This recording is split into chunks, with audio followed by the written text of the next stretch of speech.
ਇਕ ਅਰਦਾਸ ਪਾਠ ਕੀਰਤ ਕੀ।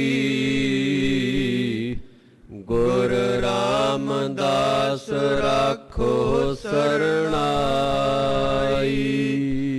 ਇਕ ਅਰਦਾਸ ਪਾਠ ਕੀਰਤ ਕੀ।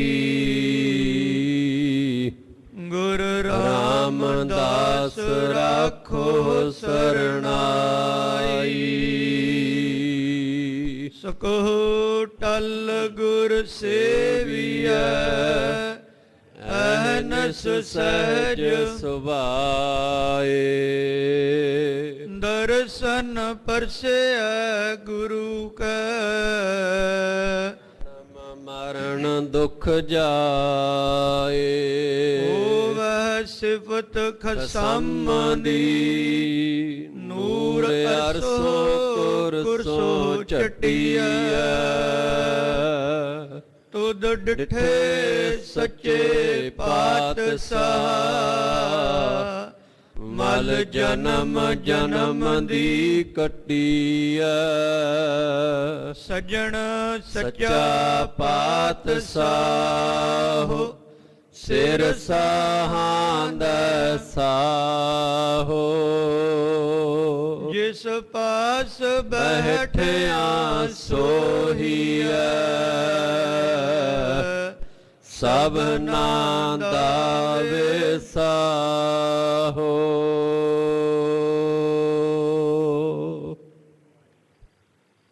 ਸਤਨਾਮ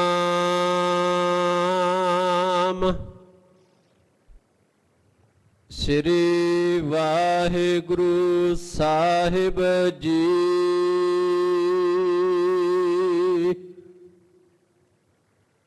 ਧਨਾਸਰੀ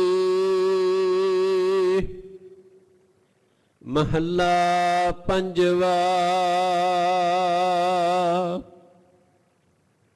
ਜਿਸ ਕਾ ਤਨ ਮਨ ਧਨ ਸਭ ਤਿਸ ਕਾ। ਸੋਈ ਸੁਗੜ ਸੁਜਾਨੀ। ਤਿਨ ਹੀ ਸੁਣਿਆ ਦੁਖ ਸੁਖ ਮੇਰਾ। ਤੋ ਬਿਧ ਨੀਕੀ ਖਟਾਨੀ। ਜਿਸ ਕਾ ਤਨ ਮਨ ਧਨ ਸਭ ਤਿਸ ਕਾ। ਸੋਈ ਸੁਗੜ ਸੁਜਾਨੀ। ਤਿਨ ਹੀ ਸੁਣਿਆ ਦੁਖ ਸੁਖ ਮੇਰਾ। ਤੋ ਬਿਧ ਨੀਕੀ ਖਟਾਨੀ। ਜੀਅ ਕੀ ਏਕ ਹੀ ਪਹਿਮਾਨੀ। ਅਵਰ ਜਤਨ ਕਰ ਰਹੇ ਬਹੁ ਤੇਰੇ। ਤਿਨ ਤਿਲ ਨਹੀਂ ਕੀਮਤ ਜਾਨੀ। ਰਹਾਉ ਅੰਮ੍ਰਿਤ ਨਾਮ ਨਿਰਮੋਲਕ ਹੀਰਾ। ਗੁਰ ਦੀਨੋ ਮੰਤਾਨੀ।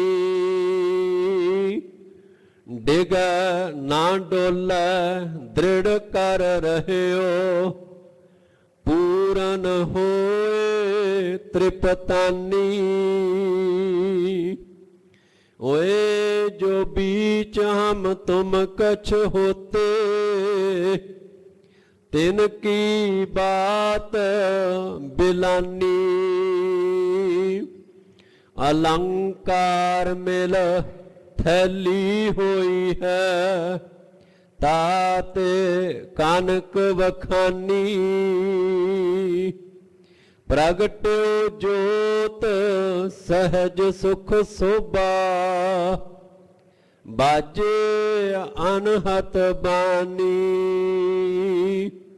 कहो नानक निश्चल कर बांध्यो।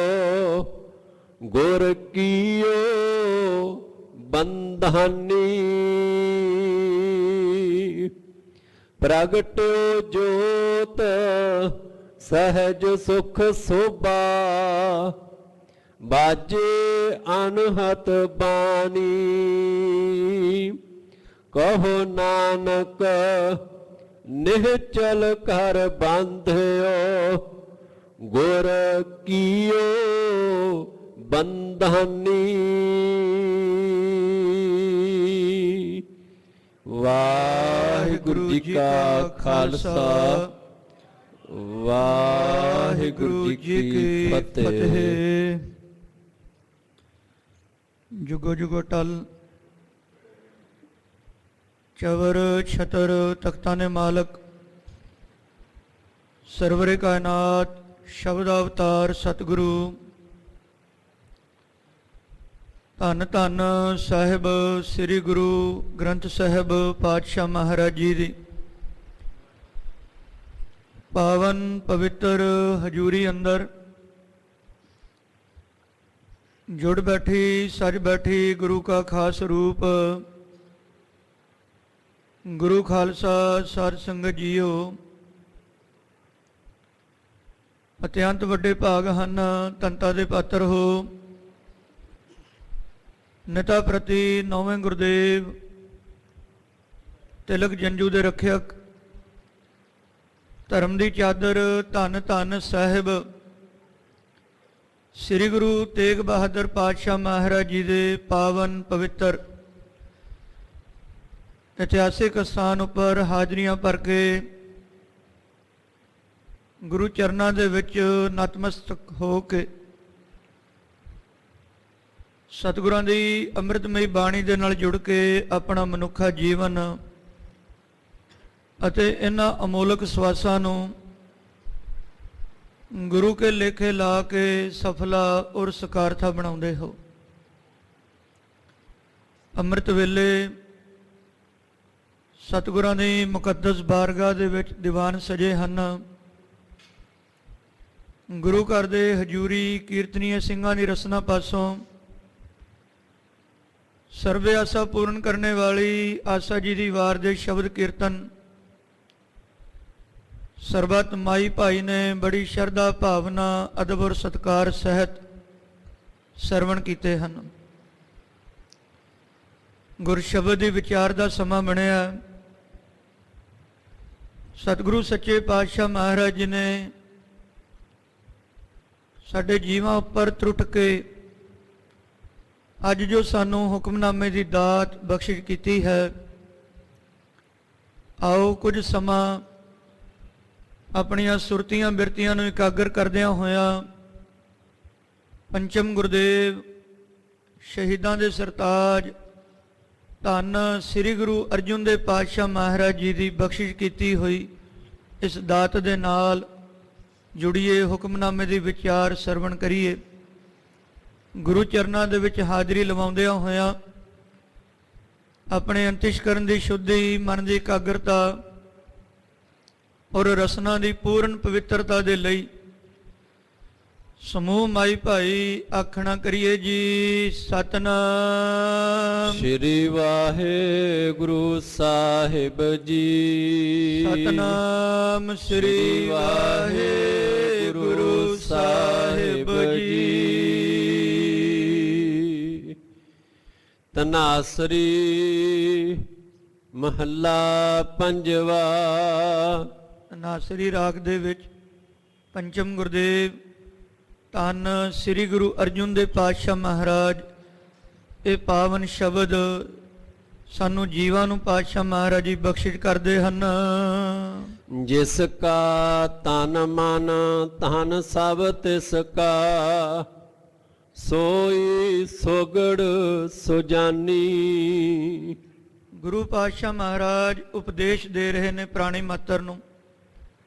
ਉਹ ਅਕਾਲ ਪੁਰਖ ਵਾਹਿਗੁਰੂ ਸਮਰੱਥ ਪਰਮੇਸ਼ਰ ਜਿਸ ਨੇ ਸਰੀਰ ਦਿੱਤਾ ਹੈ, ਜਿਸ ਨੇ ਇਸ ਸਰੀਰ ਦੇ ਵਿੱਚ ਸੂਖਸ਼ਮ ਸਰੀਰ ਇਹ ਮਨ ਨੂੰ ਟਿਕਾਇਆ, ਸੰਸਾਰ ਦੇ ਵਿੱਚ ਸਮਾਜ ਦੇ ਵਿੱਚ ਰਹਿਣ ਵਾਸਤੇ ਮਾਇਆ ਦਿੱਤੀ ਹੈ, ਧਨ ਪਦਾਰਥ ਦਿੱਤੇ ਨੇ। ਕਹਿੰਦੇ ਉਹ ਅਕਾਲ ਪੁਰਖ ਪਰਮੇਸ਼ਰ ਬੜਾ ਸੁਗੜ ਹੈ, ਚੰਗੀ ਘਾੜਤ ਘੜਨੇ ਵਾਲਾ, ਸੁਚੱਜੀ ਆਤਮਿਕ ਜੀਵਨ ਦੀ ਘਾੜਤ ਘੜਨੇ ਵਾਲਾ ਉਹ ਪਰਮੇਸ਼ਰ ਸੁਜਾਨੀ ਸੁਜਾਨੀ ਕਹੀਏ ਉਹ ਪਰਮੇਸ਼ਰ ਬੜਾ ਚਤੁਰ, ਬੜਾ ਸਿਆਣਾ ਹੈ। ਉਸ ਤੋਂ ਵੱਧ ਕੇ ਹੋਰ ਕੋਈ ਵੀ ਸਿਆਣਾ ਨਹੀਂ ਹੋ ਸਕਦਾ।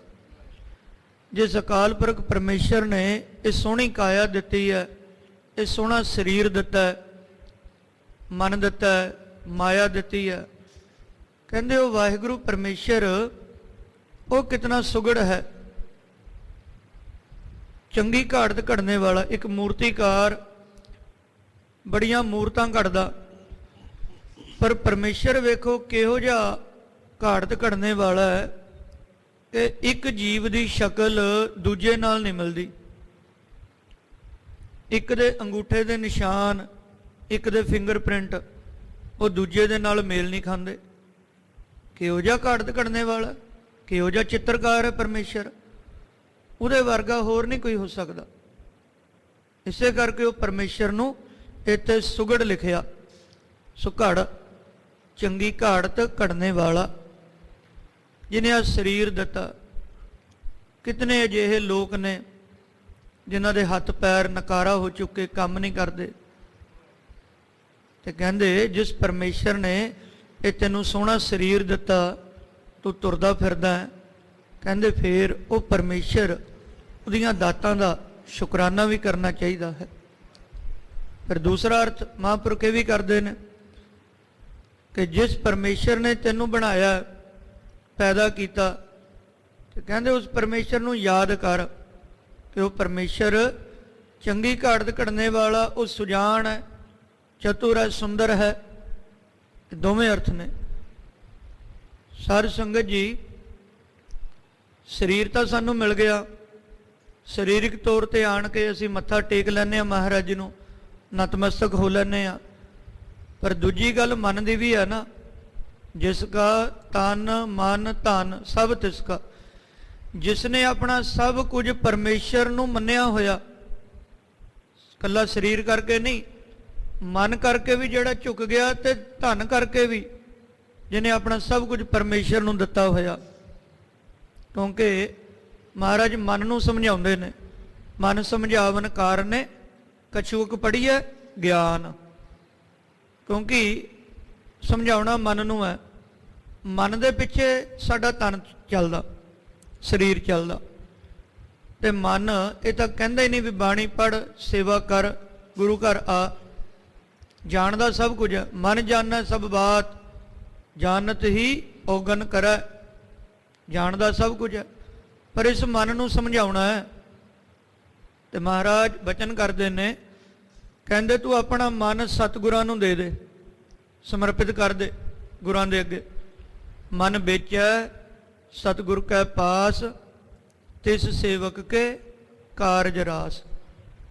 ਕੱਲ ਵੀ ਆਪਾਂ ਇਹ ਸਰਵਣ ਕੀਤਾ ਹੈ ਨਾ ਕਿ ਸਤਿਗੁਰੂ ਉਹਨਾਂ ਦੇ ਕਾਰਜ ਸਵਾਰਦੇ ਨੇ ਜਿਹੜਾ ਸਤਿਗੁਰਾਂ ਦੀ ਸ਼ਰਨ ਦੇ ਵਿੱਚ ਪੈ ਜਾਂਦਾ ਹੈ। ਤੇ ਕਹਿੰਦੇ ਬੰਦਿਆ, ਤੂੰ ਜੇ ਆਪਣੇ ਕੰਮ ਸਵਾਰਨੇ ਨੇ ਨਾ, ਤੇ ਇਸ ਸੇਵਕ ਕੇ ਕਾਰਜ ਰਾਸ। ਕਿਹਦੇ ਕਾਰਜ ਰਾਸ ਹੁੰਦੇ? ਜਿਹੜਾ ਆਪਣਾ ਮਨ ਸਤਿਗੁਰਾਂ ਨੂੰ ਸਮਰਪਿਤ ਕਰ ਦਿੰਦਾ ਹੈ। ਰਾਜੇ ਜਨਕ ਨੇ ਹੋਕਾ ਦਿੱਤਾ ਕਿ ਮੈਨੂੰ ਕੋਈ ਗਿਆਨ ਕਰਾ ਦੇਵੇ।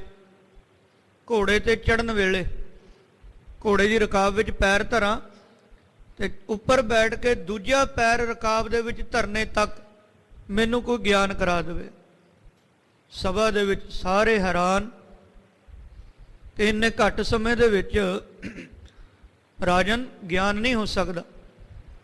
ਉਸ ਵੇਲੇ ਇੱਕ ਮਹਾਂਪੁਰਖ ਆਏ ਜਿਹਦਾ ਨਾਮ ਹੈ ਅਸ਼ਟਾਵਕਰ। ਜਦੋਂ ਤੁਰਦਾ ਸੀ ਨਾ ਤੇ ਉਹਦੇ ਸਰੀਰ ਦੇ ਵਿੱਚ 8 ਵਲ ਪੈਂਦੇ ਸੀ, ਬਿੰਗਾ ਟੇਢਾ ਜਿਹਾ ਹੋ ਕੇ ਤੁਰਦਾ ਸੀ, ਸਰੀਰ ਨਕਾਰਾ ਸੀ। ਤੇ ਜਦੋਂ ਅਸ਼ਟਾਵਕਰ ਆਇਆ ਉਹਨੂੰ ਦੇਖ ਕੇ ਸਾਰੇ ਹੱਸੇ। ਅਸ਼ਟਾਵਕਰ ਕਹਿੰਦਾ ਮੈਂ ਗਿਆਨ ਕਰਾਵਾਂਗਾ। ਸਾਰੇ ਹੱਸੇ ਵੀ ਸਾਡੇ ਤੋਂ ਕੁਝ ਨਹੀਂ ਬਣਿਆ ਤੇ ਇਹ ਗਿਆਨ ਕਰਾਵੇਗਾ ਜਿਹਨੂੰ ਤੁਰਨਾ ਤੱਕ ਨਹੀਂ ਸਹੀ ਆਉਂਦਾ। ਅਸ਼ਟਾਵਕਰ ਤੇ ਰਾਜਾ ਉਹ ਮੰਨ ਗਏ। ਅਸ਼ਟਾਵਕਰ ਕਹਿਣ ਲੱਗਾ ਵੀ ਰਾਜਨ ਤੈਨੂੰ ਗਿਆਨ ਕਰਾਉਣਾ, ਇਸ ਕਰਕੇ ਮੇਰੀ ਪਦਵੀ ਉੱਚੀ ਹੋਣੀ ਚਾਹੀਦੀ ਹੈ। ਉਹ ਕਹਿੰਦਾ ਆ ਜਾਓ ਮੇਰੀ ਜਗ੍ਹਾ ਤੇ। ਬਿਠਾ ਲਿਆ ਤੇ ਕਹਿੰਦੇ ਜੇ ਗਿਆਨ ਲੈਣਾ ਹੈ ਯਾਨੀ ਕਿ ਮੈਂ ਉਸਤਾਦ ਬਣਾਂਗਾ ਤੇਰਾ, ਤੇ ਉਸਤਾਦ ਨੂੰ ਦਕਸ਼ਣਾ ਵੀ ਚਾਹੀਦੀ ਹੈ, ਦਕਸ਼ਣਾ ਦੇ। ਕਹਿੰਦਾ ਜੀ ਦੱਸੋ ਕੀ ਚਾਹੀਦਾ? ਕਹਿੰਦੇ ਕੁਝ ਵੀ ਸਮਰਪਿਤ ਕਰ ਦੇ, ਆਪਣਾ ਤਨ ਮਨ ਜਾਂ ਧਨ ਕੁਝ ਵੀ ਦੇ ਦੇ। ਰਾਜਾ ਕਹਿੰਦਾ ਮੈਂ ਸਲਾਹ ਕਰਦਾ ਰਾਣੀ ਨਾਲ। ਸਲਾਹ ਕੀਤੀ ਕਿ ਕਿਹੜੀ ਚੀਜ਼ ਦਈਏ। ਰਾਣੀ ਕਹਿੰਦੀ ਵੀ ਮਾਇਆ ਦੇ ਨਹੀਂ ਸਕਦੇ, ਤਨ ਦੇ ਨਹੀਂ ਸਕਦੇ, ਸਰੀਰ ਕਰਕੇ ਮੇਰੇ ਹੋ, ਰਾਜ ਭਾਗ ਨਹੀਂ ਦੇ ਸਕਦੇ, ਮਾਇਆ ਚਾਹੀਦੀ ਆ। ਹਾਂ ਮਨ ਦਾ ਕੀ ਕਰਨਾ, ਮਨ ਦੇ ਦਿਓ। ਉਹ ਰਾਜਾ ਕਹਿੰਦਾ ਅਸ਼ਟਾਵਕਰ ਜੀ ਮੈਂ ਤੁਹਾਨੂੰ ਆਪਣਾ ਮਨ ਸਮਰਪਿਤ ਕਰਦਾ। ਕਹਿੰਦੇ ਠੀਕ ਹੈ, ਬਸ ਆਹੀ ਚਾਹੀਦਾ ਸੀ, ਮਨ ਮੇਰਾ ਹੋ ਗਿਆ। ਕਹਿੰਦੇ ਚੜ੍ਹ ਹੁਣ ਘੋੜੇ ਤੇ। ਰਕਾਬ ਦੇ ਵਿੱਚ ਪੈਰ ਧਰਿਆ, ਘੋੜੇ ਤੇ ਚੜ੍ਹਨ ਲੱਗਾ। ਅਸ਼ਟਾਵਕਰ ਕਹਿੰਦਾ ਖਲੋ ਜਾ ਜਰਾ ਕੁ, ਮੇਰਾ ਮਨ ਨਹੀਂ ਕਰਦਾ ਤੂੰ ਘੋੜੇ ਤੇ ਚੜ੍ਹੇ। ਰਾਜਾ ਹੈਰਾਨ, ਕਹਿੰਦਾ ਵੀ ਤੁਹਾਡਾ ਮਨ ਨਹੀਂ ਕਰਦਾ, ਮੇਰਾ ਤਾਂ ਕਰਦਾ ਹੈ। ਕਹਿੰਦੇ ਤੇਰਾ ਕਿਹੜਾ ਮਨ, ਮਨ ਤਾਂ ਤੂੰ ਮੈਨੂੰ ਸਮਰਪਿਤ ਕਰ ਹੀ ਦਿੱਤਾ, ਫਿਰ ਮਨ ਤੇਰਾ ਤਾਂ ਨਹੀਂ ਨਾ ਰਿਹਾ। ਰਾਜੇ ਨੂੰ ਸਮਝ ਆ ਗਈ ਕਿ ਸਾਰੀ ਖੇਡ ਮਨ ਦੀ ਹੈ। ਮਨ ਵੇਚਿਆ ਸਤਿਗੁਰ ਕੈ ਪਾਸ।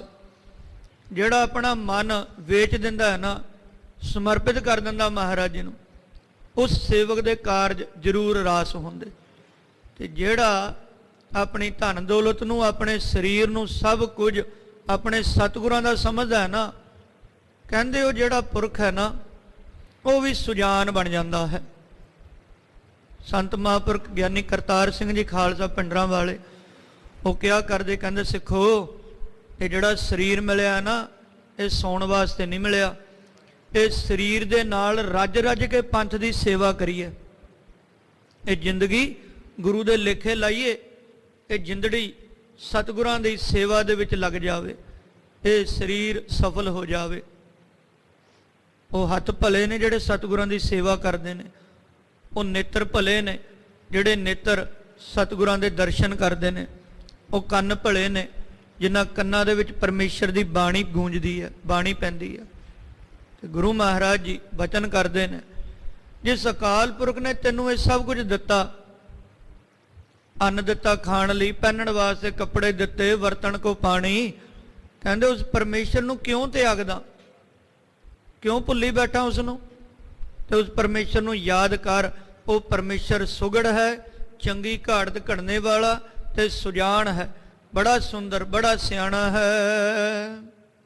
ਤਿਨ ਹੀ ਸੁਣਿਆ ਦੁਖ ਸੁਖ ਮੇਰਾ, ਤੋ ਬਿਧ ਨੀਕੀ ਖਟਾਨੀ। ਜੀਵ ਦਾ ਦੁੱਖ ਸਿਰਫ ਤੇ ਸਿਰਫ ਇੱਕ ਪਰਮੇਸ਼ਰ ਹੀ ਹੈ ਜੋ ਸੁਣ ਸਕਦਾ ਹੈ। ਤਿਨ ਹੀ ਸੁਣਿਆ ਦੁੱਖ ਸੁਖ ਮੇਰਾ। ਅਸੀਂ ਬੰਦਿਆਂ ਨੂੰ ਦੁੱਖ ਸੁਣਾਈਏ ਨਾ, ਅੱਜ ਕੱਲ੍ਹ ਤਾਂ ਇਹ ਪਹਿਰਾ ਹੀ ਇਤਨਾ ਜ਼ਿਆਦਾ ਲੱਗਿਆ ਹੈ ਕਿ ਜਿਸ ਨੂੰ ਵੀ ਦੁੱਖ ਸੁਣਾਈਏ ਉਹ ਦੁੱਖ ਸੁਣ ਕੇ ਅੰਦਰੋਂ ਖੁਸ਼ ਹੁੰਦਾ ਵੀ ਫਲਾਣੇ ਨੂੰ ਇਹ ਤਕਲੀਫ ਹੈ, ਵਧੀਆ ਗੱਲ ਹੈ। ਜਿਸ ਨੂੰ ਤੁਸੀਂ ਦੁੱਖ ਸੁਣਾਓਗੇ ਉਹ ਤੁਹਾਡਾ ਦੁੱਖ ਦੂਜੇ ਨੂੰ ਜਾ ਕੇ ਬੜੇ ਮਸਾਲੇ ਲਾ ਲਾ ਕੇ ਦੱਸੇਗਾ ਵੀ ਫਲਾਣੇ ਨੂੰ ਇਹ ਤਕਲੀਫ ਹੈ। ਸਿਰਫ ਇੱਕ ਪਰਮੇਸ਼ਰ ਹੈ ਜਿਹੜਾ ਦੁੱਖ ਸੁਣਦਾ ਹੈ ਤੇ ਉਸ ਦੁੱਖ ਦੀ ਦਵਾਈ ਵੀ ਦਿੰਦਾ ਹੈ, ਨਾਮ। ਕਹਿੰਦੇ ਉਹ ਪਰਮੇਸ਼ਰ, ਉਹਨੇ ਸਾਡਾ ਦੁੱਖ ਤੇ ਸੁੱਖ ਸੁਣਿਆ। ਇਸੇ ਕਰਕੇ ਨਾ ਬੰਦਿਆਂ ਦੇ ਦਰਵਾਜ਼ੇ ਖੜਕਾਉਣ ਨਾਲੋਂ ਉਸ ਪਰਮੇਸ਼ਰ ਨੂੰ ਆਪਣਾ ਦੁੱਖ ਦਾ ਸੁਣਾਓ। ਪਰਮੇਸ਼ਰ ਦੇ ਅੱਗੇ ਐਨ ਹੱਥ ਜੋੜ ਕੇ, ਭਿੱਜ ਕੇ, ਰੋ ਕੇ ਅਰਦਾਸ ਕਰੋ ਕਿ ਮਹਾਰਾਜ ਕਿਰਪਾ ਕਰਕੇ ਸਾਡੀ ਪੁਕਾਰ ਸੁਣੋ। ਦੋਏ ਕਰ ਜੋਰ ਕਰੋ ਅਰਦਾਸ ਉਸ ਪਰਮੇਸ਼ਰ ਨੂੰ, ਇਦਾਂ ਜਾਚਨਾ ਕਰੋ ਉਹਦੇ ਅੱਗੇ। ਉਹ ਪਰਮੇਸ਼ਰ ਹੈ ਜਿਹੜਾ ਦੁੱਖ ਤੇ ਸੁੱਖ ਸੁਣਦਾ। ਜਦੋਂ ਕੋਈ ਸੁੱਖ ਹੋਵੇ ਉਸ ਵੇਲੇ ਵੀ ਸ਼ੁਕਰਾਨਾ ਕਰੀਦਾ ਨਾ ਮਹਾਰਾਜ ਜੀ ਦਾ ਆਣ ਕੇ। ਤੇ ਜਦੋਂ ਦੁੱਖ ਹੁੰਦਾ ਹੈ ਅੱਤ ਦਾ, ਘਰ ਦੇ ਵਿੱਚ ਕੋਈ ਚੜ੍ਹਾਈ ਕਰ ਜਾਵੇ, ਮੌਤ ਹੋ ਜਾਵੇ, ਤੇ ਫਿਰ ਇੱਕ ਸ੍ਰੀ ਗੁਰੂ ਗ੍ਰੰਥ ਸਾਹਿਬ ਮਹਾਰਾਜ ਜੀ ਹਨ ਜਿਹੜੇ ਘਰ ਦੇ ਵਿੱਚ ਆਣ ਕੇ ਜਦੋਂ ਬਾਣੀ ਦਾ ਪਹਿਰਾ ਚੱਲਦਾ ਤੇ ਮਹਾਰਾਜ ਜੀ ਸਮਝਾਉਂਦੇ ਕਿ ਸਿੱਖਾ ਡੋਲੀ ਨਾ, ਮੈਂ ਤੇਰੇ ਨਾਲ ਆ। ਗੁਰੂ ਤੋਂ ਬਿਨਾ ਹੋਰ ਕੋਈ ਬਾਂਹ ਨਹੀਂ ਫੜਦਾ। ਤਿਨ ਹੀ ਸੁਣਿਆ ਦੁੱਖ ਸੁਖ ਮੇਰਾ।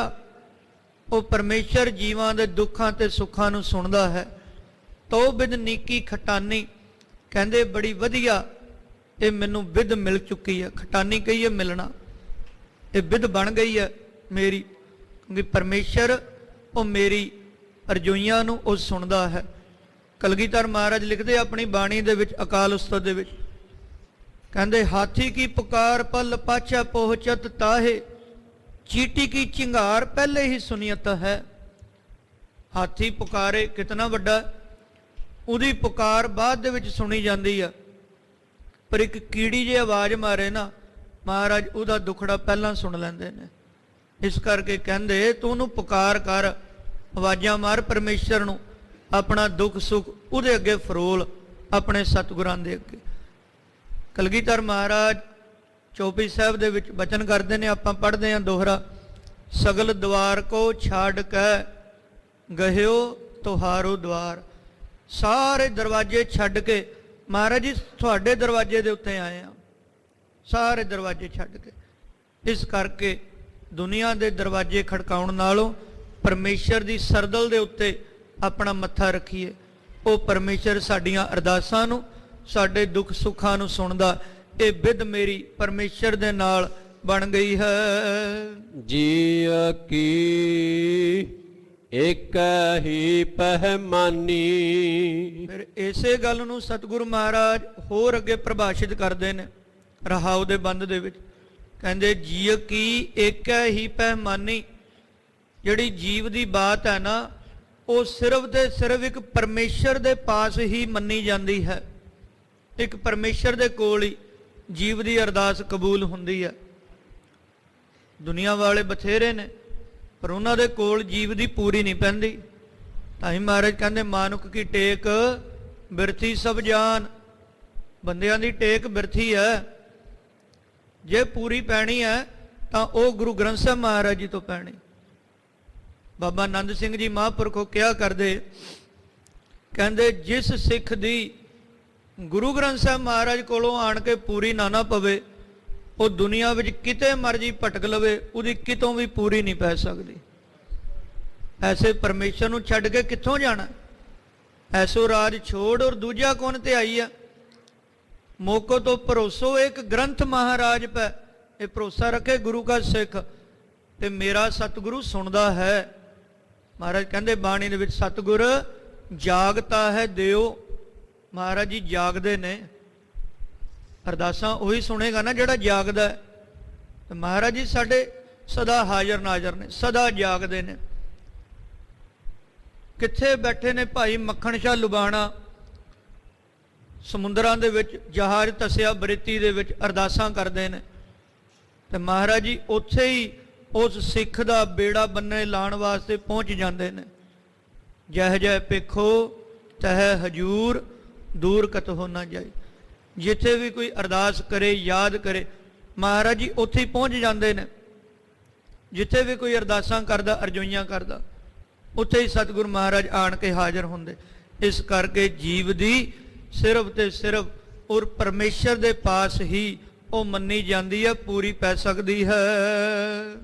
ਆਵਰ ਜਤਨ ਕਰ ਰਹੇ ਬਹੁ ਤੇਰੇ, ਤਿਨ ਤਿਲ ਨਹੀਂ ਕੀਮਤ ਜਾਨੀ। ਔਰ ਜਿਤਨੇ ਮਰਜੀ ਵੀ ਕੋਈ ਯਤਨ ਕਰ ਲਵੇ, ਅਵਰ ਯਤਨ ਕਰ ਰਹੇ ਬਹੁ ਤੇਰੇ, ਕਹਿੰਦੇ ਪਰਮੇਸ਼ਰ ਦੇ ਦਰ ਦੇ ਉੱਤੇ ਉਹਨਾਂ ਦੀ ਤਿਲ ਮਾਤਰ ਵੀ ਕੀਮਤ ਨਹੀਂ ਪੈ ਸਕਦੀ। ਮਨੁੱਖ ਜਿਤਨਾ ਮਰਜੀ ਯਤਨ ਕਰੇ, ਇੱਧਰ ਉੱਧਰ ਭਟਕ ਲਵੇ, ਮਹਾਰਾਜ ਕਹਿੰਦੇ ਜੇ ਜੁਗ ਚਾਰੇ ਆਰ ਜਾ, ਹੋਰ ਦਸੂਣੀ ਹੋਏ, ਨਵਾਂ ਖੰਡਾ ਵਿੱਚ ਜਾਣੀ ਹੈ, ਨਾਲ ਚੱਲੇ ਸਭ ਕੋਏ। ਵੱਡੀ ਉਮਰ ਵੀ ਹੋ ਜਾਵੇ, ਜੁਗਾਂ ਜੁਗਾਂਤਰਾਂ ਤੱਕ ਵੀ ਉਹ ਜਿਉਂਦਾ ਰਹੇ, 9 ਖੰਡਾਂ ਦੇ ਵਿੱਚ ਉਹਦਾ ਡੰਕਾ ਵੱਜਦਾ ਹੋਵੇ, ਸਾਰੀ ਦੁਨੀਆ ਜਾਣਦੀ ਵੀ ਹੋਵੇ, ਪਰ ਕਹਿੰਦੇ ਜੇ ਤਿਸ ਨਜ਼ਰ ਨਾ ਆਵਈ ਤਾਂ ਬਾਤ ਨਾ ਪੁੱਛਿਆ ਕਿ। ਜੇ ਪਰਮੇਸ਼ਰ ਦੀ ਨਜ਼ਰ ਵੀ ਦੇ ਵਿੱਚ ਹੀ ਨਾ ਆਇਆ, ਜੇ ਪਰਮੇਸ਼ਰ ਦੀ ਕਿਰਪਾ ਹੀ ਨਾ ਹੋਈ, ਫਿਰ ਕਹਿੰਦੇ ਤੇਰੀ ਬਾਤ ਕਿਸੇ ਨੇ ਨਹੀਂ ਪੁੱਛਣੀ। ਫਿਰ ਇੱਥੇ ਜਿੰਨਾ ਮਰਜੀ ਕੋਈ ਆਲਮ ਫਾਜ਼ਲ, ਕੋਈ ਚੱਕਰਵਰਤੀ ਬਾਦਸ਼ਾਹ ਬਣ ਕੇ ਬੈਠਾ ਰਹੇ, ਉਸ ਪਰਮੇਸ਼ਰ ਦੀ ਨਜ਼ਰ ਦੇ ਵਿੱਚ ਜੇ ਕਿਰਪਾ ਹੀ ਨਾ ਵਰਤੀ, ਕਹਿੰਦੇ ਫਿਰ ਉਹਦਾ ਕੋਈ ਵੀ ਮਾਇਨਾ ਨਹੀਂ, ਕੋਈ ਵੀ ਫਾਇਦਾ ਨਹੀਂ। ਮਹਾਰਾਜ ਤਾਂ ਇੱਥੋਂ ਤੱਕ ਬਚਨ ਕਰਦੇ, ਕਹਿੰਦੇ ਜਿਹੜਾ ਇੱਕ ਝੁੱਗੀ ਦੇ ਵਿੱਚ ਵੀ ਬੈਠਾ ਹੈ ਨਾ, ਕੱਖਾਂ ਦੀ ਕੁੱਲੀ ਦੇ ਵਿੱਚ, ਕਹਿੰਦੇ ਉਹ ਰਾਜਾ ਹੈ। ਮਿੱਤਰ ਨਾ ਇਟ ਤਨ ਰੂਪਹੀਣ, ਕਿਛ ਸਾਕ ਨਾ ਸਿੰਨਾ, ਰਾਜਾ ਸਗਲੀ ਸ੍ਰਿਸ਼ਟ ਕਾ ਹਰ ਨਾਮ ਮਨ ਪਿੰਨਾ। ਜਿਹਦੇ ਹਿਰਦੇ ਦੇ ਵਿੱਚ ਪਰਮੇਸ਼ਰ ਦਾ ਨਾਮ ਹੈ ਉਹ ਸਾਰੀ ਸ੍ਰਿਸ਼ਟੀ ਦਾ ਹੀ ਰਾਜਾ ਹੈ, ਜਿਹੜਾ ਨਾਮ ਜਪਦਾ, ਚਾਹੇ ਉਹ ਕੱਖਾਂ ਦੀ ਕੁੱਲੀ ਦੇ ਵਿੱਚ ਬੈਠਾ ਹੋਵੇ। ਮਨੁੱਖ ਜਿਤਨੇ ਮਰਜੀ ਯਤਨ ਕਰ ਲਵੇ, ਆਪਾਂ ਯਤਨ ਕਰਦੇ ਆ ਨਾ, ਕਿੰਨੀ ਦੌੜ ਭੱਜ ਕਰਦਾ ਮਨੁੱਖ, ਮੈਂ ਆ ਵੀ ਕਰ ਲਵਾਂ, ਆ ਵੀ ਕਰ ਲਵਾਂ। ਮਹਾਰਾਜ ਕਹਿੰਦੇ ਸਭਨੀ ਛਾਲਾਂ ਮਾਰੀਆਂ ਕਰਤਾ ਕਰੇ ਸੋ ਹੋਏ। ਕੋਈ ਜਿਤਨੀ ਮਰਜੀ ਛਾਲਾਂ ਮਾਰ ਲਵੇ, ਕੋਈ ਕਹਿੰਦਾ ਮੈਨੂੰ ਮੌਤ ਆਵੇ, ਕੋਈ ਨਹੀਂ ਆਖਦਾ। ਜਿਤਨੇ ਮਰਜੀ ਕੋਈ ਡਾਕਟਰਾਂ ਨੂੰ ਪੈਸੇ ਦੇਈ ਜਾਵੇ, ਆਕਸੀਜਨਾਂ ਦੇ ਸਿਲੰਡਰ ਦੇਈ ਜਾਵੇ, ਬਾਹਰ ਤੱਕ ਵੀ ਇਲਾਜ ਕਰਾਵੇ, ਹੋਣਾ ਤਾਂ ਉਹੀ ਹੈ ਨਾ ਜੋ ਪਰਮੇਸ਼ਰ ਨੂੰ ਭਾਉਂਦਾ ਹੈ, ਉਹੀ ਹੋਣਾ। ਬੰਦਾ ਸੋਚਦਾ ਹੈ ਮੈਂ ਆ ਕੁਝ ਕਰ ਲਵਾਂ, ਆਪ ਯਤਨ ਕਰਦਾ, ਪਰ ਹੁੰਦਾ ਹੋਵੇ ਜੋ ਪਰਮੇਸ਼ਰ ਨੂੰ ਭਾਉਂਦਾ ਹੋਵੇ, ਉਹ ਕੁਝ ਵਰਤਦਾ। ਨਰ ਚਾਹਤ ਕਛ ਔਰ ਹੈ ਕੀ ਔਰ ਹੈ ਭਈ। ਸੋਚਦਾ ਕੁਝ ਹੋਰ ਹੈ, ਹੋਰ ਦਾ ਕੁਝ ਹੋਰ ਹੀ ਬਣ ਜਾਂਦਾ। ਚਿਤਵਤ ਰਹਿਓ ਠਗੋਰ, ਨਾਨਕ ਫਾਸੀ ਗੱਲ ਭਰੀ। ਮਤਾ ਕਰੈ ਪੱਛਮ ਕੈ ਤਾਈ, ਪੂਰਬ ਹੀ ਲੈ ਜਾਤ। ਸੋਚਦਾ ਹੁੰਦਾ ਮੈਂ ਪੱਛਮ ਵੱਲ ਜਾਣਾ, ਤੇ ਮਹਾਰਾਜ ਕਹਿੰਦੇ ਨਹੀਂ ਭਾਈ ਚੱਲ ਤੂੰ ਪੂਰਬ ਵੱਲ। ਇਸ ਕਰਕੇ ਆਪਣਾ ਕੀਤਾ ਉਹ ਕਿਛੂ ਨਹੀਂ ਹੋ ਸਕਦਾ, ਜੋ ਪਰਮੇਸ਼ਰ ਨੂੰ ਭਾਵੇ ਉਹੀ ਹੁੰਦਾ ਹੈ। ਤੇ ਕਹਿੰਦੇ ਇਸ ਕਰਕੇ ਯਤਨ ਜਿਹੜਾ ਕੋਈ ਮਨੁੱਖ ਤਰ੍ਹਾਂ ਤਰ੍ਹਾਂ ਦੇ ਯਤਨ ਕਰਦਾ ਪਰਮੇਸ਼ਰ ਨੂੰ ਛੱਡ ਕੇ, ਅਵਰ ਯਤਨ ਕਰ ਰਹੇ ਬਹੁ ਤੇਰੇ। ਇੱਕ ਅਕਾਲ ਪੁਰਖ ਨੂੰ ਛੱਡ ਕੇ ਜਿਹੜਾ ਦੇਵੀ ਦੇਵਤਿਆਂ ਦਾ ਉਪਾਸ਼ਕ ਬਣਦਾ ਹੈ ਨਾ, ਤਿੰਨ ਤਿਲ ਨਹੀਂ ਕੀਮਤ ਜਾਨੀ, ਤੇ ਉਹਨਾਂ ਪਾਸੋਂ ਕੁਝ ਵੀ ਨਹੀਂ ਸਰਦਾ। ਬਾਣੀ ਦੇ ਵਿੱਚ ਬਚਨ ਆਉਂਦਾ, ਭੈਰੋ ਭੂਤ ਸੀਤਲਾ ਧਾਵੈ, ਖਰ ਬਾਹਨ ਉਹ ਛਾਰ ਉਡਾਵੈ, ਸਿਵ ਸਿਵ ਕਰਤੇ ਜੋ ਨਰ ਧਿਆਵੈ, ਬਰਦ ਚੜੇ ਡਉਰੂ ਟਮਕਾਵੈ, ਮਹਾ ਮਾਈ ਕੀ ਪੂਜਾ ਕਰੈ, ਨਰਸੈ ਨਾਰ ਹੋਏ ਅਵਤਰ। ਹਾਂ, ਦੂਸਰੇ ਧਰਮਾਂ ਵਾਲੇ ਜੋ ਮਰਜੀ ਕਰਨ ਮੁਬਾਰਕ ਹੈ, ਪਰ ਸਾਧ ਸੰਗਤ ਜੀ ਬੜੀ ਨਮੋਸ਼ੀ ਹੁੰਦੀ ਹੈ ਜਦੋਂ ਗੁਰੂ ਕਾ ਸਿੱਖ ਜਾ ਕੇ ਉਹਨਾਂ ਦਰਗਾਹਾਂ ਦੀ ਲਾਈਨਾਂ ਦੇ ਵਿੱਚ ਖੜਿਆ ਹੁੰਦਾ ਹੈ। ਵੀਰਵਾਰ ਨੂੰ ਹਰੀਆਂ ਚਾਦਰਾਂ ਵੀ ਚੜਾਉਣੀਆਂ, ਸ਼ਨੀਵਾਰ ਨੂੰ ਤੇਲ ਵੀ ਪਾਉਣਾ, ਜਾ ਕੇ ਮੰਗਲਵਾਰ ਦਾ ਵੀ ਵਰਤ ਰੱਖਣਾ ਹੈ, ਸੋਮਵਾਰ ਨੂੰ ਵੀ ਜਾ ਕੇ ਦੁੱਧ ਅਰਪਿਤ ਕਰਨਾ। ਬਾਕੀ ਉਹ ਕਰਨ ਮੁਬਾਰਕ, ਪਰ ਗੁਰੂ ਦਾ ਸਿੱਖ ਆਪਣੇ ਗੁਰੂ ਦਾ ਰਸਤਾ ਛੱਡ ਕੇ ਦਸਤਾਰ ਸਜਾ ਕੇ ਉਧਰ ਖੜਿਆ, ਉਹ ਚੰਗਾ ਨਹੀਂ ਲੱਗਦਾ। ਤੇ ਮਹਾਰਾਜ ਬਾਣੀ ਵੀ ਸਮਝਾਉਂਦੇ ਨੇ, ਕਹਿੰਦੇ ਜਿਹੜਾ ਇਹਨਾਂ ਨੂੰ ਧਿਆਉਂਦਾ ਨਾ ਦੇਵੀ ਦੇਵਤਿਆਂ ਨੂੰ, ਤੇ ਉਹਨਾਂ ਪਾਸੋਂ ਕੁਝ ਵੀ ਪ੍ਰਾਪਤ ਨਹੀਂ ਹੁੰਦਾ। ਕੋਈ ਧਿਆਉਂਦਾ ਭੈਰੋ ਨੂੰ, ਸੀਤਲਾ ਨੂੰ, ਕਹਿੰਦੇ ਕਿਤਨਾ ਕੁ ਉਹਨੂੰ ਮਹਾਤਮ ਪ੍ਰਾਪਤ ਹੋਵੇਗਾ, ਵੱਧ ਤੋਂ ਵੱਧ ਅਗਲੇ ਜਨਮ ਦੇ ਵਿੱਚ ਉਹ ਕੂਕਰ ਬਣ ਜਾਵੇਗਾ ਜਾਂ ਗਧਾ ਬਣ ਜਾਵੇਗਾ।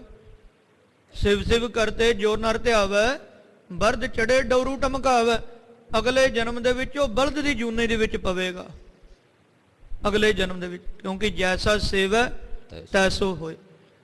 ਜਿਹੜਾ ਮਨੁੱਖ ਜਿਸ ਦਾ ਵੀ ਉਪਾਸ਼ਕ ਹੈ, ਜਿਹਦੀ ਉਪਾਸ਼ਨਾ ਕਰਦਾ, ਅਗਲੇ ਜਨਮ ਦੇ ਵਿੱਚ ਉਹ ਉਹਦੇ ਵਰਗਾ ਹੀ ਬਣ ਜਾਂਦਾ ਹੈ, ਉਹਦੇ ਵਰਗੇ ਗੁਣ ਉਹਦੇ ਵਿੱਚ ਆ ਜਾਂਦੇ ਨੇ। ਤੇ ਮਹਾਰਾਜ ਕਹਿੰਦੇ ਨਿਰਭਉ ਜਪੈ ਸਗਲ ਭਉ ਮਿਟੈ। ਹੁਣ ਗੱਲ ਕਰੀਏ ਇੱਧਰ ਦੀ, ਜਿਹੜਾ ਨਿਰਭਉ ਦਾ ਉਪਾਸ਼ਕ ਹੈ ਨਾ, ਜਿਹੜਾ ਆਪਣੇ ਸਤਿਗੁਰਾਂ ਨੂੰ ਜਪਦਾ ਹੈ, ਤੇ ਉਸ ਦੇ ਵਿੱਚ ਉਹੀ ਗੁਣ ਆ ਜਾਂਦੇ ਨੇ। ਜਿਹੜਾ ਨਿਰਭਉ ਨੂੰ ਜਪਦਾ ਤੇ ਉਹਦੇ ਸਾਰੇ ਡਰ ਦੂਰ ਹੋ ਜਾਂਦੇ ਨੇ। ਫਿਰ ਚਾਹੇ ਸਾਹਮਣੇ ਖੂਨੀ ਹਾਥੀ ਹੋਵੇ ਤੇ ਚਾਹੇ 10 ਲੱਖ ਦਾ ਮਲਖਈਆ ਹੋਵੇ, ਫਿਰ ਉਹ ਜਕਾਰਾ ਗਜਾ ਕੇ ਅੰਦਰ ਕੁੱਦ ਪੈਂਦਾ ਹੈ, ਉਹ ਪਰਵਾਹ ਨਹੀਂ ਕਰਦਾ, ਕਿਉਂਕਿ ਉਹਦੇ ਸਾਰੇ ਡਰ ਦੂਰ ਹੋ ਜਾਂਦੇ ਨੇ ਜਿਹੜਾ ਨਿਰਭਉ ਨੂੰ ਜਪਦਾ। ਇਸ ਕਰਕੇ ਮਨੁੱਖ ਜਿਸ ਦੀ ਵੀ ਉਪਾਸਨਾ ਕਰਦਾ ਉਹਦਾ ਰੂਪ ਬਣਦਾ। ਤੇ ਮਹਾਰਾਜ ਸਮਝਾਉਂਦੇ ਇੱਥੇ, ਅਵਰ ਯਤਨ ਕਰ ਰਹੇ ਬਹੁ ਤੇਰੇ। ਕਹਿੰਦੇ ਆ ਦੇਵੀ ਦੇਵਤਿਆਂ ਦੀ ਉਪਾਸਨਾ ਕਰਨੀ ਛੱਡ, ਇਹਨਾਂ ਦੇ ਯਤਨਾਂ ਨਾਲ, ਇਹਨਾਂ ਦੀ ਸੇਵਾ ਦੇ ਨਾਲ ਕੁਝ ਵੀ ਪ੍ਰਾਪਤ ਨਹੀਂ ਹੋਣਾ। ਮਹਾਰਾਜ ਕਹਿੰਦੇ ਤੁਮ ਕਈ ਅਤ ਹੀ ਆਦ ਭਵਾਨੀ, ਮੁਕਤ ਕੀ ਬਰੀਆ ਕਹਾਂ ਛਪਾਨੀ। ਕਹਿੰਦੇ ਜਦੋਂ ਮੁਕਤੀ ਦੇਣ ਦਾ ਸਮਾਂ ਸੀ ਉਦੋਂ ਕਿੱਥੇ ਚਲੇ ਗਏ ਸੀ। ਭਾਈ ਭਗੀਰਥ ਵਰਗੇ ਉਪਾਸਨਾ ਕਰਦੇ, ਤੇ ਜਦੋਂ ਦੇਵੀ ਪ੍ਰਸੰਨ ਹੋਈ, ਕਹਿੰਦਾ ਮਾਈ ਮੈਨੂੰ ਮੁਕਤੀ ਚਾਹੀਦੀ। ਕਹਿੰਦੀ ਮੈਂ ਨਹੀਂ ਦੇ ਸਕਦੀ, ਜੇ ਮੁਕਤੀ ਲੈਣੀ ਹੈ ਤਾਂ ਧੰਨ ਗੁਰੂ ਨਾਨਕ ਦੇਵ ਮਹਾਰਾਜ ਜੀ ਦੇ ਕੋਲ ਚਲੇ ਜਾਵੋ ਕਰਤਾਰਪੁਰ, ਉਹ ਮੁਕਤੀ ਦੇ ਸਕਦੇ ਨੇ, ਮੇਰੇ ਵਿੱਚ ਇਹ ਸ਼ਮਤਾ ਨਹੀਂ। ਭਾਈ ਲਹਿਣਾ ਜੀ ਹਰ ਸਾਲ ਜਥਾ ਲੈ ਕੇ ਯਾਤਰਾ ਜਾਇਆ ਕਰਦੇ ਸੀ ਕਾਂਗੜਾ ਜਵਾਲਾਮੁਖੀ। ਜਦੋਂ ਮਹਾਰਾਜ ਜੀ ਦੀ ਸ਼ਰਨ ਦੇ ਵਿੱਚ ਆਏ, ਰਾਤ ਨੂੰ ਸੁੱਤੇ ਕੀ ਵੇਖਦੇ ਕਿ ਬਾਹਰ ਝਾਂਜਰਾਂ ਦੀ ਘੁੰਗਰੂਆਂ ਦੀ ਆਵਾਜ਼ ਆਉਂਦੀ ਆ। ਇੱਕਦਮ ਤੰਬੂ ਵਿੱਚੋਂ ਬਾਹਰ ਆਏ ਸ਼ਿਵਰ ਚੋਂ ਇੱਕ ਬੀਬੀ ਲਾਲ ਸੂਹੇ ਕੱਪੜੇ ਪਾਏ, ਆਭੂਸ਼ਣ ਗਹਿਣੇ ਸਜਾਏ ਹੋਏ ਤੇ ਝਾੜੂ ਮਾਰ ਰਹੀ ਆ ਅੱਧੀ ਰਾਤ ਨੂੰ। ਪੁੱਛਦੇ ਨੇ, ਬੀਬੀ ਤੂੰ ਕੌਣ ਹੈ? ਉਹ ਕਹਿੰਦੀ, ਲਹਿਣਾ ਜੀ ਮੈਂ ਉਹੀ ਆ ਜਿਹਦੇ ਕੋਲ ਤੁਸੀਂ ਹਰ ਸਾਲ ਜਥਾ ਲੈ ਕੇ ਆਉਂਦੇ ਯਾਤਰਾ ਨੂੰ, ਮੈਂ ਉਹੀ ਦੇਵੀ ਆ। ਫਿਰ ਤੁਸੀਂ ਇੱਥੇ ਕੀ ਕਰਦੇ ਹੋ? ਤੇ ਉਹ ਦੇਵੀ ਨੇ ਜਿਹੜਾ ਜਵਾਬ ਦਿੱਤਾ ਨਾ, ਉਹ ਸੁਣਨ ਵਾਲਾ ਹੈ।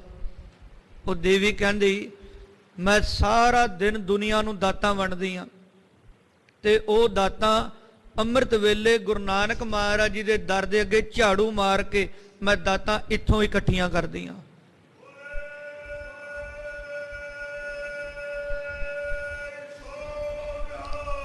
ਸਤਿ ਸ੍ਰੀ ਅਕਾਲ। ਉਹ ਦਾਤਾਂ ਮੈਂ ਗੁਰੂ ਘਰ ਦੇ ਅੱਗੋਂ ਇਕੱਠੀਆਂ ਕਰਦੀਆਂ ਤਾਂ ਸਾਰੀ ਦੁਨੀਆ ਦੇ ਵਿੱਚ ਵਰਤਾਉਣੀ ਆ।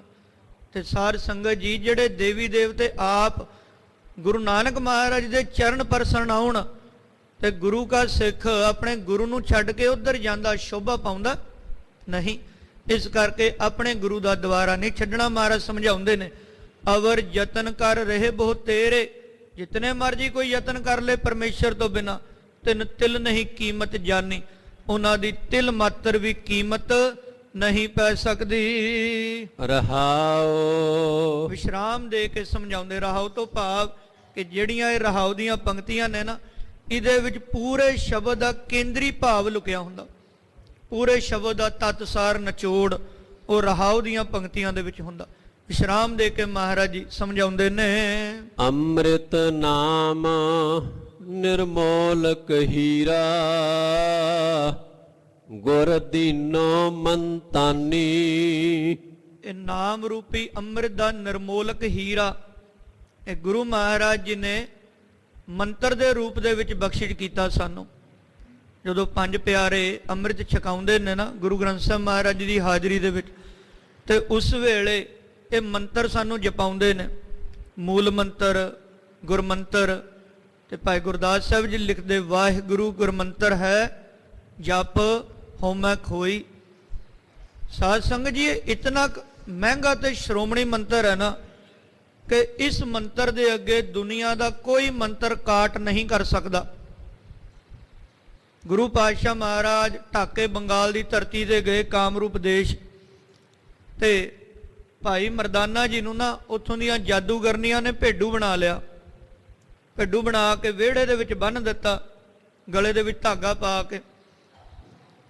ਗੁਰੂ ਪਾਤਸ਼ਾਹ ਮਹਾਰਾਜ ਭਾਈ ਬਾਲੇ ਦੇ ਨਾਲ ਆਏ। ਬਾਲਿਆ, ਮਰਦਾਨਾ ਯਾਦ ਕਰਦਾ, ਚੱਲ ਚੱਲੀਏ। ਮਹਾਰਾਜ ਉਧਰ ਨੂੰ ਹੀ ਚਲੇ ਗਏ। ਵੇਖਿਆ ਕਿ ਜਾਦੂਗਰਨੀਆਂ ਬੈਠੀਆਂ, ਭਾਈ ਮਰਦਾਨਾ ਜੀ ਬੰਨੇ ਹੋਏ ਨੇ। ਮਹਾਰਾਜ ਨੇ ਆਖਿਆ, ਬਾਲਿਆ ਵਾਹਿਗੁਰੂ ਕਹਿ ਕੇ ਨਾ ਇਹ ਗਲੇ ਦੇ ਵਿੱਚ ਜਿਹੜੀ ਡੋਰੀ ਹੈ ਮਰਦਾਨਾ ਜੀ ਦੇ, ਇਹ ਤੋੜ ਦੇ। ਭਾਈ ਬਾਲਾ ਜੀ ਨੇ ਉਸੇ ਪ੍ਰਕਾਰ ਕੀਤਾ, ਵਾਹਿਗੁਰੂ ਆਖਿਆ ਤੇ ਉਹ ਡੋਰੀ ਤੋੜ ਦਿੱਤੀ। ਤੇ ਭਾਈ ਮਰਦਾਨਾ ਜੀ ਦੁਬਾਰਾ ਮਨੁੱਖਾ ਰੂਪ ਦੇ ਵਿੱਚ ਆ ਗਏ। ਉਹ ਜਿਤਨੀਆਂ ਜਾਦੂਗਰਨੀਆਂ ਸੀ ਕਾਮਰੂਪ ਦੇਸ਼ ਦੀਆਂ, ਉਹਨਾਂ ਨੇ ਬੜੇ ਮੰਤਰ ਮਾਰੇ, ਬੜੇ ਕਾਲੇ ਇਲਮ ਪੜ੍ਹੇ, ਪਰ ਕੋਈ ਵੀ ਇਲਮ ਕਾਟ ਨਹੀਂ ਕਰ ਸਕਿਆ।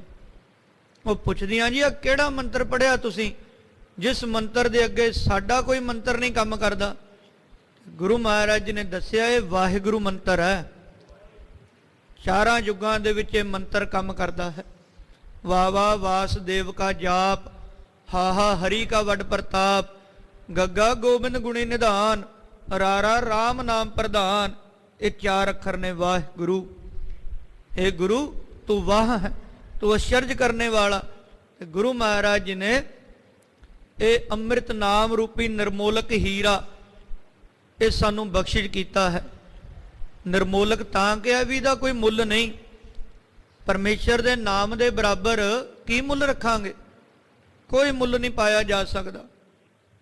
ਰਾਜਾ ਜਨਕ ਜਦੋਂ ਗਿਆ ਨਾ ਸਵਰਗਾਂ ਵੱਲ, ਉਹਨੇ ਥੱਲੇ ਵੇਖਿਆ, ਕਹਿੰਦਾ ਵੀ ਚੀਕ ਚਿਹਾੜਾ ਕਾਹਦਾ ਪੈਂਦਾ ਇਹ? ਉਹ ਕਹਿੰਦੇ ਜੀ ਇਹ ਕੁੰਭੀ ਨਰਕ ਨੇ, ਇਹਨਾਂ ਨਰਕਾਂ ਦੇ ਵਿੱਚ ਮਹਾ ਪਾਪੀਆਂ ਨੂੰ ਸੁੱਟਿਆ ਜਾਂਦਾ ਹੈ, ਤੇ ਚੀਕ ਚਿਹਾੜਾ ਉਹਨਾਂ ਦਾ ਪੈ ਰਿਹਾ। ਕਹਿੰਦੇ ਵੀ ਮੈਂ ਨਹੀਂ ਇਹ ਵੇਖ ਸਕਦਾ, ਤੇ ਇਹਨਾਂ ਦੀ ਨਿਜਾਤ ਕਿੱਦਾਂ ਕਰੀਏ, ਇਹਨਾਂ ਨੂੰ ਆਜ਼ਾਦ ਕਰਾਉਣਾ। ਕਹਿੰਦੇ ਜੀ ਇਹਨਾਂ ਦੇ ਪਾਪਾਂ ਦੇ ਬਰਾਬਰ ਕੋਈ ਆਪਣਾ ਜਪਿਆ ਹੋਇਆ ਨਾਮ ਰੱਖ ਦੇਵੇ ਤੇ ਫਿਰ ਉਹ ਪਲੜਾ ਕੀਤਾ ਜਾਵੇਗਾ, ਤੋਲਿਆ ਜਾਵੇਗਾ, ਤੇ ਫਿਰ ਇਹਨਾਂ ਦੀ ਬੰਦ ਖਲਾਸੀ ਹੋ ਸਕਦੀ। ਤੇ ਕਹਿੰਦੇ ਉਸ ਵੇਲੇ ਰਾਜੇ ਜਨਕ ਨੇ ਕੁਝ ਕੁ ਘੜੀਆਂ ਦਾ ਨਾਮ ਇੱਕ ਪਲੜੇ ਵਿੱਚ ਪਾਇਆ, ਦੂਜੇ ਪਲੜੇ ਦੇ ਵਿੱਚ ਸਾਰੇ ਨਰਕਾਂ ਦੇ ਪਾਪੀਆਂ ਦੇ ਪਾਪ ਪਾਏ, ਤੇ ਨਾਮ ਵਾਲਾ ਪਲੜਾ ਭਾਰੀ ਨਿਕਲਿਆ। ਇਤਨਾ ਮਹਾਤਮ ਹੈ ਇੱਕ ਵਾਰੀ ਨਾਮ ਜਪਣ ਦਾ। ਇੱਕ ਵਾਰੀ ਵੀ ਕਹਿ ਦਈਏ ਨਾ ਵਾਹਿਗੁਰੂ, ਤੇ ਬੜਾ ਵੱਡਾ ਮਹਾਤਮ ਹੈ ਇਹਦਾ, ਇੱਕ ਵਾਰੀ ਵੀ ਜੇ ਆਖੀਏ। ਤੇ ਕਹਿੰਦੇ ਨਿਰਮੋਲਕ ਹੀਰਾ, ਇਸੇ ਕਰਕੇ ਇਹਨੂੰ ਨਿਰਮੋਲਕ ਲਿਖਿਆ ਮਹਾਰਾਜ ਨੇ ਇੱਥੇ। ਕੋਈ ਮੁੱਲ ਹੀ ਨਹੀਂ ਦੇ ਬਰਾਬਰ, ਕੋਈ ਮੁੱਲ ਨਹੀਂ ਪਾ ਸਕਦੇ। ਪਟਨਾ ਸਾਹਿਬ ਦੀ ਧਰਤੀ ਤੇ ਗੁਰੂ ਨਾਨਕ ਪਾਤਸ਼ਾਹ ਮਹਾਰਾਜ ਜੀ ਗਏ। ਭਾਈ ਮਰਦਾਨਾ ਕਹਿੰਦਾ ਮਹਾਰਾਜ ਭੁੱਖ ਲੱਗੀ, ਸਤਿਗੁਰਾਂ ਨੇ ਇੱਕ ਲਾਲ ਦਿੱਤਾ ਹੀਰਾ। ਕਹਿੰਦੇ ਇਦਾਂ ਕਰ ਵੀ ਇਹਨੂੰ ਵੇਚ ਕੇ ਨਾ ਜੋ ਕੁਝ ਵੀ ਮਿਲਿਆ ਉਹ ਲੈ ਆਇਓ, ਇਹਦਾ ਮੁੱਲ ਪਾ ਕੇ ਆਵੀਂ ਸਹੀ। ਭਾਈ ਮਰਦਾਨਾ ਜੀ ਘੁੰਮਣ ਫਿਰਨ, ਕਦੇ ਕਿਹੜੀ ਦੁਕਾਨ ਤੇ ਕਦੇ ਕਿਹੜੀ ਹੱਟੀ ਦੇ ਉੱਤੇ। ਹਲਵਾਈ ਨੂੰ ਪੁੱਛਿਆ, ਕਹਿੰਦਾ ਮੈਂ ਇੰਨੇ ਕੁ ਸਿਰ ਮਠਿਆਈ ਦੇ ਦੇਵਾਂਗਾ। ਬਸਤਰ ਵਾਲੇ ਨੂੰ ਪੁੱਛਿਆ, ਉਹ ਕਹਿੰਦਾ ਮੈਂ ਇੰਨੇ ਮੀਟਰ ਕੱਪੜਾ ਦੇ ਦੇਵਾਂਗਾ, ਇੰਨੇ ਗੱਜ। ਭਾਈ ਮਰਦਾਨਾ ਜੀ ਕਹਿੰਦੇ ਮਹਾਰਾਜ ਕਿਤੋਂ ਮੁੱਲ ਨਹੀਂ ਪਿਆ, ਇੱਥੇ ਇੱਕ ਜੋਹਰੀ ਵਸਦਾ ਸਾਲਸਰਾਏ, ਉੱਧਰ ਚਲਿਆ ਜਾ, ਉਹ ਮੁੱਲ ਪਾਏਗਾ। ਹੁਣ ਜੋਹਰੀ ਦੇ ਘਰ ਭਾਈ ਮਰਦਾਨਾ ਜੀ ਗਏ, ਭੁੱਖ ਲੱਗੀ ਹੋਈ ਸੀ। ਸਾਲਸਰਾਏ ਜੋਹਰੀ, ਤੇ ਉਹਨੂੰ ਉਹ ਜਦੋਂ ਲਾਲ ਦਿਖਾਇਆ ਤੇ ਸਾਲਸਰਾਏ ਨੇ 100 ਰੁਪਈਆ ਮੱਥਾ ਟੇਕ ਦਿੱਤਾ। ਕਹਿੰਦੇ ਜੀ ਆ ਲੈ ਜਾਓ। ਤੇ ਭਾਈ ਮਰਦਾਨਾ ਕਹਿੰਦਾ ਹੀਰਾ ਰੱਖੋ ਜੀ ਆਪਣੇ ਕੋਲ। ਕਹਿੰਦੇ ਨਾ ਤੂੰ ਹੀਰਾ ਵੀ ਲੈ ਜਾ, ਮੈਨੂੰ ਨਹੀਂ ਚਾਹੀਦਾ, ਇਹ ਲੈ ਜਾ। ਭਾਈ ਮਰਦਾਨਾ ਜੀ ਵਾਪਸ ਆ ਗਏ। ਮਹਾਰਾਜ ਗੱਲ ਹੀ ਬੜੀ ਵਧੀਆ ਬਣ ਗਈ, ਨਾਲੇ ਤਾਂ ਮਾਇਆ ਵੀ ਮਿਲ ਗਈ, ਨਾਲੇ ਹੀਰਾ ਵੀ ਨਹੀਂ ਆਪਾਂ ਵੇਚਿਆ। ਮਹਾਰਾਜ ਕਹਿੰਦੇ ਨਾ ਮਰਦਾਨਿਆ, ਇਹ ਗੱਲ ਨਹੀਂ ਬਣੀ। ਜੇ ਆਪਾਂ ਕੁਝ ਵੇਚਿਆ ਹੀ ਨਹੀਂ ਤੇ ਆਪਾਂ ਮਾਇਆ ਦੇ ਹੱਕਦਾਰ ਨਹੀਂ। ਮਰਦਾਨਿਆ ਜਾਂ ਤਾਂ ਹੀਰਾ ਦਿਆ ਜਾਂ ਉਹਨੂੰ ਮਾਇਆ ਮੋੜਿਆ। ਹੁਣ ਭੁੱਖ ਲੱਗੀ, ਭਾਈ ਮਰਦਾਨਾ ਦੁਬਾਰਾ ਫੇਰ ਗੇੜਾ ਲੱਗਿਆ ਭਾਈ ਮਰਦਾਨੇ ਦਾ। ਗਏ ਸਾਲਸਰਾਏ ਨੂੰ ਆਖਿਆ ਜੀ ਆਪਣੀ ਆ ਮਾਇਆ ਲੈ ਲਓ ਜਾਂ ਹੀਰਾ ਲੈ ਲਓ। ਉਹ ਜੋਰੀ ਕਹਿੰਦਾ ਨਾ ਕੋਈ ਗੱਲ ਨਹੀਂ, ਰੱਖੋ ਆਪਣੇ ਕੋਲ, ਤੁਸੀਂ ਲੈ ਜਾਓ ਵਾਪਸ। ਫੇਰ ਮੋੜ ਦਿੱਤਾ। ਭਾਈ ਮਰਦਾਨਾ ਜੀ ਫੇਰ ਵਾਪਸ ਆ ਗਏ। ਮਹਾਰਾਜ ਉਹਨੇ ਨਾ ਮਾਇਆ ਲਈ ਤੇ ਹੀਰਾ ਲੈਣ ਤੋਂ ਵੀ ਇਨਕਾਰ ਕਰ ਦਿੱਤਾ। ਤੇ ਗੁਰੂ ਮਹਾਰਾਜ ਕਹਿੰਦੇ ਨਹੀਂ ਮਰਦਾਨਿਆ ਤੂੰ ਦੇ ਕੇ ਆਉਣਾ ਸੀ, ਜਾਂ ਮੋੜ ਕੇ ਆ। ਭਾਈ ਮਰਦਾਨੇ ਨੂੰ ਫੇਰ ਭੇਜਿਆ। ਇਦਾਂ ਕਈ ਗੇੜੇ ਲੱਗ ਗਏ ਭਾਈ ਮਰਦਾਨਾ ਜੀ ਦੇ। ਤੇ ਅੰਤ ਨੂੰ ਭਾਈ ਮਰਦਾਨਾ ਜੀ ਨੇ ਕੀ ਕੀਤਾ, ਉਸ ਜਿਹੜੀ ਮਾਇਆ ਨਾ 100 ਰੁਪਈਆ ਤੇ ਉਹਦੇ ਵਿਹੜੇ ਦੇ ਵਿੱਚ ਸੁੱਟ ਕੇ ਆ ਗਏ। ਕਹਿੰਦੇ ਜੋਰੀ ਜੀ ਜੇ ਨਹੀਂ ਤੁਸੀਂ ਹੀਰਾ ਲੈਣਾ, ਆ ਮਾਇਆ ਚੱਕੋ ਫਿਰ ਆਪਣੀ।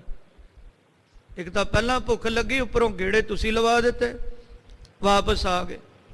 ਸਾਲਸਰਾਏ ਨੇ ਵੇਖਿਆ ਵੀ ਕਿਹੋ ਜਿਹੇ ਮਹਾਂਪੁਰਖ ਨੇ ਜਿਨ੍ਹਾਂ ਨੂੰ ਮਾਇਆ ਨਾਲ ਮੋਹ ਹੀ ਕੋਈ ਨਹੀਂ। ਸਾਲਸਰਾਏ ਪਿੱਛੇ ਪਿੱਛੇ ਆਇਆ, ਜਿੱਧਰ ਗੁਰੂ ਬਾਬਾ ਜੀ ਬੈਠੇ ਨੇ। ਬੇਨਤੀ ਕੀਤੀ ਮਹਾਰਾਜ ਜੀ ਨੂੰ, ਨਮਸਕਾਰ ਕੀਤੀ। ਸਤਿਗੁਰਾਂ ਪੁੱਛਿਆ ਸਾਲਸਰਾਏ ਜੀ ਤੁਸੀਂ ਮਾਇਆ ਕਿਉਂ ਨਹੀਂ ਲਈ ਹੀਰੇ ਦੀ? ਉਹ ਕਹਿਣ ਲੱਗਾ ਮਹਾਰਾਜ ਅਸਲ ਦੇ ਵਿੱਚ ਇਹ ਹੀਰਾ ਇਤਨਾ ਕੁ ਮਹਿੰਗਾ ਹੈ ਕਿ ਇਸ ਨੂੰ ਸਿਰਫ ਦੇਖਣ ਦੀ ਕੀਮਤ ਦਰਸ਼ਨੀ ਭੇਟਾ ਉਹ 100 ਰੁਪਈਆ ਹੈ। ਮਹਾਰਾਜ ਜੀ ਦਾ ਮੁੱਲ ਤਾਂ ਮੈਂ ਵੀ ਨਹੀਂ ਪਾ ਸਕਦਾ। ਸਤਿਗੁਰੂ ਜੀ ਆਓ ਮੇਰੇ ਘਰ ਦੇ ਵਿੱਚ ਚਰਨ ਪਾਵੋ। ਮਹਾਰਾਜ ਕਹਿੰਦੇ 10ਵੇਂ ਜਾਮੇ 'ਚ ਆਵਾਂਗੇ, ਤੇਰੇ ਘਰ 'ਚ ਹੀ ਅਵਤਾਰ ਲਵਾਂਗੇ। ਜਿੱਥੇ ਹੁਣ ਪਟਨਾ ਸਾਹਿਬ ਹੈ ਨਾ, ਸਾਲਸਰਾਏ ਜੋਹਰੀ ਦਾ ਘਰ ਸੀ। ਸੋ ਸਾਧ ਸੰਗਤ ਜੀ ਕਹਿਣ ਤੋਂ ਭਾਵ ਦੁਨੀਆ ਦੇ ਉੱਤੇ ਹੀਰੇ ਨੇ ਇਹੋ ਜਿਹੇ ਕੋਹਿਨੂਰ ਵਰਗੇ ਜਿਨ੍ਹਾਂ ਦਾ ਮੁੱਲ ਨਹੀਂ, ਤੇ ਪਰਮੇਸ਼ਰ ਦਾ ਨਾਮ ਰੂਪੀ ਹੀਰਾ ਇਨ੍ਹਾਂ ਸਾਰੇ ਹੀਰੇ ਰਤਨਾਂ ਨਾਲੋਂ ਕਿਤੇ ਸ੍ਰੇਸ਼ਟ ਹੈ। ਤੇ ਪਰਮੇਸ਼ਰ ਦੇ ਨਾਮ ਦਾ ਮੁੱਲ ਆਪਾਂ ਨਹੀਂ ਪਾ ਸਕਦੇ। ਇਸੇ ਕਰਕੇ ਮਹਾਰਾਜ ਇੱਥੇ ਬਖਸ਼ਿਸ਼ ਕਰਦੇ ਨੇ, ਅੰਮ੍ਰਿਤ ਨਾਮ ਨਿਰਮੋਲਕ ਹੀਰਾ, ਇਹ ਗੁਰਦੀਨੋ ਮੰਤਾਨੀ, ਇਹ ਮੇਰੇ ਗੁਰੂ ਨੇ ਇਹ ਮੈਨੂੰ ਮੰਤਰ ਪ੍ਰਦਾਨ ਕੀਤਾ ਹੈ। ਡਿਗੈ ਨਾ ਡੋਲੈ ਦ੍ਰਿੜ ਕਰ ਰਹਿਓ, ਪੂਰਨ ਹੋਏ ਤ੍ਰਿਪਤਾਨੀ।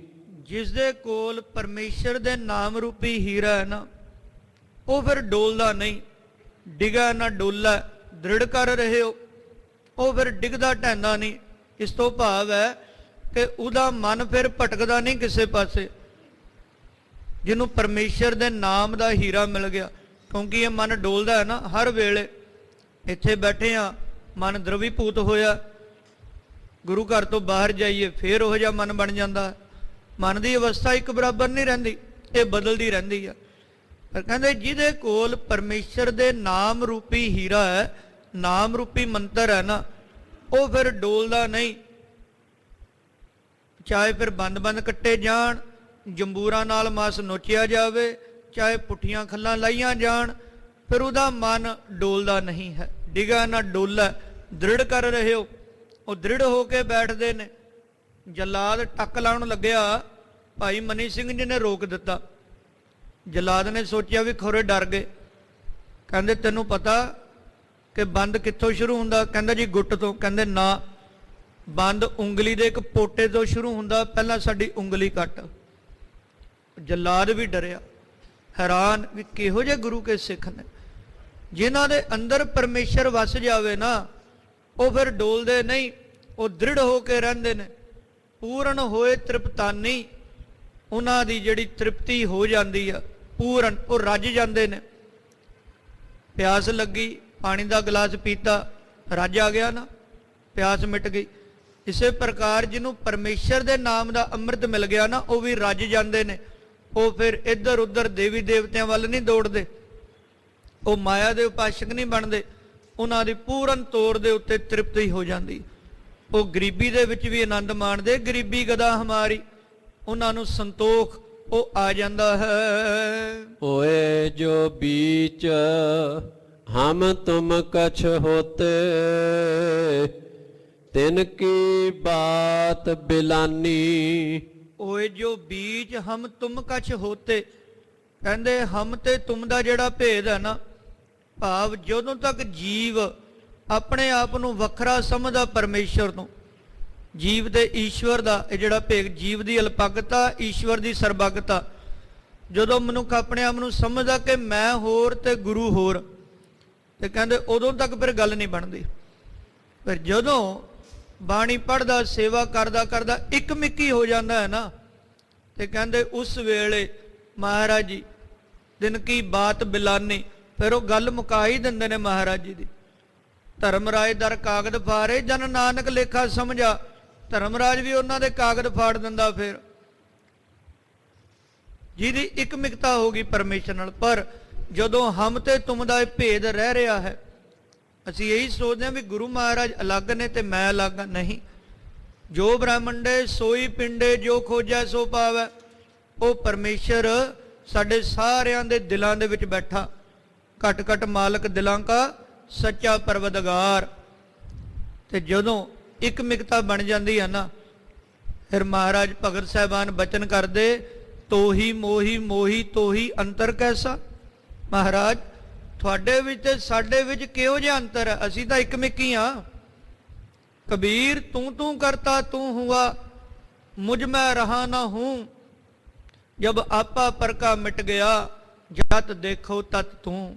ਮਹਾਰਾਜ ਜਦੋਂ ਤੁਹਾਡਾ ਤੇ ਮੇਰਾ ਇਹ ਜਿਹੜਾ ਵਿਤਕਰਾ ਜਿਹਾ ਹੈ ਨਾ, ਇਹ ਸਿਰਫ ਇਹ ਭੇਦ ਹੈ, ਦ੍ਰਿਸ਼ਟੀ ਮਾਤਰ। ਜਦੋਂ ਇਹ ਮਿਟ ਗਿਆ ਤੇ ਮਹਾਰਾਜ ਫਿਰ ਤੂੰ ਹੀ ਤੂੰ ਦਿਖਾਈ ਦਿੰਦਾ, ਤੂੰ ਹੀ ਤੂੰ। ਧੰਨ ਗੁਰੂ ਅਰਜੁਨ ਦੇ ਪਾਤਸ਼ਾਹ ਮਹਾਰਾਜ ਜੀ ਨੇ ਜਦੋਂ ਇਹ ਬਾਣੀ ਦਾ ਮੁਜੱਸਮਾ ਤਿਆਰ ਕੀਤਾ ਨਾ, ਗੁਰੂ ਗ੍ਰੰਥ ਸਾਹਿਬ ਮਹਾਰਾਜ ਜੀ ਦੀ ਬਾਣੀ ਲਿਖਵਾਉਣ ਲੱਗੇ, ਤੇ 4 ਭਗਤ ਆਏ ਸੀ ਸਤਿਗੁਰਾਂ ਦੇ ਕੋਲ। ਮਹਾਰਾਜ ਸਾਡੀ ਬਾਣੀ ਵੀ ਦਰਜ ਕਰੋ। ਕਾਨਾ, ਪੀਲੂ, ਛੱਜੂ ਤੇ ਸ਼ਾਹ ਹੁਸੈਨ ਵਰਗੇ। ਮਹਾਰਾਜ ਕਹਿੰਦੇ ਸੁਣਾਓ ਭਾਈ ਆਪਣੀ ਬਾਣੀ। ਤੇ ਕਾਨਾ ਬੋਲਿਆ, ਕਹਿੰਦਾ ਮੈਂ ਉਹੀ ਰੇ, ਮੈਂ ਉਹੀ ਰੇ, ਜਾ ਕੋ ਸੁਰ ਨਰ ਮੁਨ ਜਨ ਖੋਜੈ, ਭੇਦ ਨਾ ਪਾਵੈ ਕੋਈ ਰੇ, ਮੈਂ ਉਹੀ ਰੇ। ਮਹਾਰਾਜ ਕਹਿੰਦੇ ਨਾ, ਤੁਹਾਡੀ ਬਾਣੀ ਧੁਰਕੀ ਬਾਣੀ ਦੇ ਨਾਲ ਮੇਲ ਨਹੀਂ ਖਾਂਦੀ। ਇੱਥੇ ਮੈਂ ਦੀ ਗੱਲ ਨਹੀਂ, ਇੱਥੇ ਤੂੰ ਦੀ ਗੱਲ ਹੈ। ਕਲਗੀਧਰ ਮਹਾਰਾਜ ਅਕਾਲ ਉਸਤਤ ਦੇ ਵਿੱਚ ਲਿਖਦੇ, ਤੂੰ ਹੀ ਤੂੰ ਹੀ ਤੂੰ ਹੀ ਤੂੰ ਹੀ ਤੂੰ ਹੀ ਤੂੰ ਹੀ ਤੂੰ ਹੀ ਤੂੰ ਹੀ। ਪਾਉਂਟਾ ਸਾਹਿਬ ਦੀ ਧਰਤੀ ਜਿੱਥੇ ਸਤਿਗੁਰਾਂ ਨੇ ਬੇਅੰਤ ਬਾਣੀਆਂ ਲਿਖੀਆਂ, ਤੇ ਮਹਾਰਾਜ ਨਾ ਜਦੋਂ ਅਕਾਲ ਉਸਤਤ ਦੀ ਬਾਣੀ ਲਿਖ ਰਹੇ ਸਨ ਤੇ ਇੰਨੇ ਵਜਦ ਦੇ ਵਿੱਚ ਆਏ, ਜਦੋਂ ਤੂੰ ਹੀ ਲਿਖਣ ਲੱਗੇ ਨਾ ਸਮਾਧੀ ਲੱਗ ਗਈ, ਲਿਖੀ ਗਏ ਤੇ ਕਹਿੰਦੇ 16,000 ਵਾਰੀ ਇਹ ਲਿਖਿਆ ਗਿਆ ਤੂੰ ਹੀ। ਜਦੋਂ ਸਮਾਧੀ ਖੁੱਲੀ ਸਿੱਖਾਂ ਨੇ ਬੇਨਤੀ ਕੀਤੀ ਮਹਾਰਾਜ ਬਾਣੀ ਦਾ ਵਿਸਥਾਰ ਬੜਾ ਵੱਧ ਜਾਵੇਗਾ। ਮਹਾਰਾਜ 16,000 ਵਾਲੀ ਲਿਖਿਆ ਗਿਆ। ਮਹਾਰਾਜ ਕਹਿੰਦੇ ਇਦਾਂ ਕਰੋ 16 ਵਾਰੀ ਰੱਖ ਲਓ। ਇਸ ਕਰਕੇ ਫਿਰ 16 ਵਾਰੀ ਬਚਨ ਆਇਆ ਤੂੰ ਹੀ। ਇੱਥੇ ਮੈਂ ਦੀ ਗੱਲ ਨਹੀਂ ਤੇ ਤੂੰ ਦੀ ਗੱਲ ਹੈ। ਤਾਂ ਹੀ ਜਿਹੜੇ ਪ੍ਰਾਤਨ ਗੁਰਸਿੱਖੋ ਕਹਿੰਦੇ ਸੀ ਪੰਥ ਵਸੇ ਮੈਂ ਉਜੜਾ, ਮੈਂ ਉਜੜ ਜਾਵਾਂ ਗੁਰੂ ਕਾ ਪੰਥ ਵਸਦਾ ਰਹੇ, ਗੁਰੂ ਕੇ ਨਿਸ਼ਾਨ ਉਹ ਝੂਲਦੇ ਰਹਿਣ, ਗੁਰੂ ਕਾ ਪੰਥ ਇਸੇ ਪ੍ਰਕਾਰ ਖੇੜੇ ਦੇ ਵਿੱਚ ਰਹੇ। ਭਾਈ ਸੁਥਰਾ ਹੋਇਆ, ਬ੍ਰਹਮ ਗਿਆਨੀ ਮਹਾਂਪੁਰਖ ਮਜ਼ਾਕ ਕਰਿਆ ਕਰਦੇ ਬੜਾ, ਤੇ ਭਾਈ ਸੁਥਰਾ ਨਾ ਹੋਲੇ ਮਹੱਲੇ ਦਾ ਦਿਨ ਤੇ ਆਪਣਾ ਮੂੰਹ ਕਾਲਾ ਕਰ ਲਿਆ। ਮੂੰਹ ਕਾਲਾ ਕਰਕੇ ਜਿੱਥੇ ਦੀਵਾਨ ਲੱਗਿਆ ਨਾ ਸੰਗਤ ਬੈਠੀ ਤੇ ਆਲੇ ਦੁਆਲੇ ਗੇੜੇ ਕੱਢਣ ਲੱਗ ਪਿਆ, ਭੱਜ ਕੇ ਦੌੜਦਾ ਫਿਰੇ ਭਾਈ ਸੁਥਰਾ। ਸਿੱਖਾਂ ਨੇ ਆਖਿਆ ਮਹਾਰਾਜ ਉਹ ਵੇਖੋ ਭਾਈ ਸੁਥਰੇ ਨੂੰ ਪਤਾ ਨਹੀਂ ਕੀ ਹੋਇਆ। ਮਹਾਰਾਜ ਮੂੰਹ ਕਾਲਾ ਕਰਕੇ ਭੱਜੀ ਫਿਰਦਾ ਦੀਵਾਨ ਦੇ ਆਲੇ ਦੁਆਲੇ। ਮਹਾਰਾਜ ਕਹਿੰਦੇ ਬੁਲਾ ਕੇ ਲਿਆਓ। ਭਾਈ ਸੁਥਰਾ ਸ਼ਾਹ ਜੀ ਨੂੰ ਬੁਲਾਇਆ। ਕਹਿੰਦੇ ਭਾਈ ਸੁਥਰਿਆ ਏਕ ਹੀ ਕੀਨੋ ਤੁਮਨੋ ਢੰਗ, ਕਾਲਾ ਕੀਨੋ ਆਪਣਾ ਰੰਗ, ਆਪਣਾ ਮੂੰਹ ਕਿਉਂ ਕਾਲਾ ਕੀਤਾ ਹੋਇਆ। ਤੇ ਭਾਈ ਸੁਥਰਾ ਕਹਿੰਦਾ ਮਹਾਰਾਜ ਆ ਵੇਖੋ ਆਪ ਜੀ ਦਾ ਦੀਵਾਨ ਸਜਿਆ, ਸੰਗਤ ਬੈਠੀ ਹੈ, ਸਿੰਘ ਖੜੇ ਨੇ, ਪ੍ਰਸਾਦੀ ਹਾਥੀ ਝੂਲਦਾ, ਤੇ ਮਹਾਰਾਜ ਖਾਲਸਾ ਨਾ ਬੜਾ ਸੋਹਣਾ ਲੱਗਦਾ ਸਜਿਆ ਹੋਇਆ ਦਸਤਾਰਾਂ ਦਮਾਲਿਆਂ ਦੇ ਵਿੱਚ। ਤੇ ਮਹਾਰਾਜ ਜਿਹੜੇ ਪਹਾੜੀ ਰਾਜੇ ਨੇ ਨਾ ਇਹਨਾਂ ਦੀ ਨਜ਼ਰ ਬੜੀ ਭੈੜੀ ਹੈ। ਤੇ ਮਹਾਰਾਜ ਮੈਂ ਆਪਣਾ ਮੂੰਹ ਕਾਲਾ ਕੀਤਾ ਤਾਂ ਤੇ ਮਹਾਰਾਜ ਮੈਂ ਨਜ਼ਰ ਬੱਟੂ ਬਣਿਆ, ਕਿਤੇ ਪਹਾੜੀ ਰਾਜਿਆਂ ਦੀ ਨਜ਼ਰ ਨਾ ਲੱਗ ਜਾਵੇ ਖਾਲਸੇ ਨੂੰ। ਇੱਕ ਮਿਕਤਾ ਮਹਾਰਾਜ ਤੁਹਾਡਾ ਖਾਲਸਾ ਇੰਨਾ ਸੁੰਦਰ ਲੱਗ ਰਿਹਾ। ਤੇ ਗੁਰੂ ਮਹਾਰਾਜ ਜੀ ਵੀ ਆਪਣੇ ਖਾਲਸੇ ਦੇ ਵਿੱਚ ਹੀ ਰਸ ਗਏ ਨੇ। ਖਾਲਸਾ ਮੇਰੋ ਪਿੰਡ ਪ੍ਰਾਨ, ਖਾਲਸਾ ਮੇਰੀ ਜਾਨ ਕੀ ਜਾਨ। ਆਪਣਾ ਸਭ ਕੁਝ ਮਹਾਰਾਜ ਨੇ ਖਾਲਸੇ ਦੇ ਵਿੱਚ ਹੀ ਦੇ ਦਿੱਤਾ ਹੈ।